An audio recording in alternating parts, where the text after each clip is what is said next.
অংশ যদি নামাজের ভিতরে বের হয়ে থাকে, যেমন শাড়ি পরে যদি কেউ নামাজ পড়ে পেটের অংশ পিঠের অংশ বের হয়ে যায়, তাহলে তার নামাজ বাতিল হয়ে যাবে।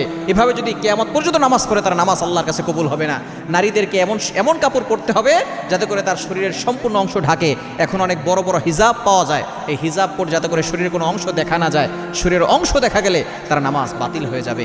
3 নাম্বার হচ্ছে কোনো নারী যদি পারফিউম ব্যবহার করে, সুগন্ধি ব্যবহার করে পরপুরুষের সামনে দিয়ে হাঁটে, তাহলে জেনার গুনাহ হবে। নবীজি সাল্লাল্লাহু আলাইহি ওয়াসাল্লাম জানিয়ে দিয়েছেন, যারা পারফিউম ব্যবহার করে, আতর ব্যবহার করে, তারা তো জান্নাতে যাবেই না, ওয়ালা ইয়াজিদনা রিহাহা, তারা জান্নাতের ঘেরানো পাবে না, তারা জান্নাতের ঘেরানো পাবে না। যারা সুগন্ধি ব্যবহার করে, অনেক মসজিদে বিশেষ করে জুমা হয়, বিভিন্ন জায়গায় নারীরা নামাজ পড়তে যায়, তখন তারা পারফিউম ব্যবহার করে তারপরে যায়। পুরুষদেরকে আকৃষ্ট করার জন্য, তাদের দিকে অ্যাট্রাকশন বাড়ানোর জন্য যারা সুগন্ধি ব্যবহার করে, তাদের নামাজ আল্লাহ তাআলা কবুল করেন না, তাদের রোজা, তাদের নামাজ, হজ কোনো কিছু আল্লাহ তাআলা কবুল করবে না। এজন্য অবশ্যই 3টি ভুল থেকে আমাদেরকে দূরে সরে আসতে হবে।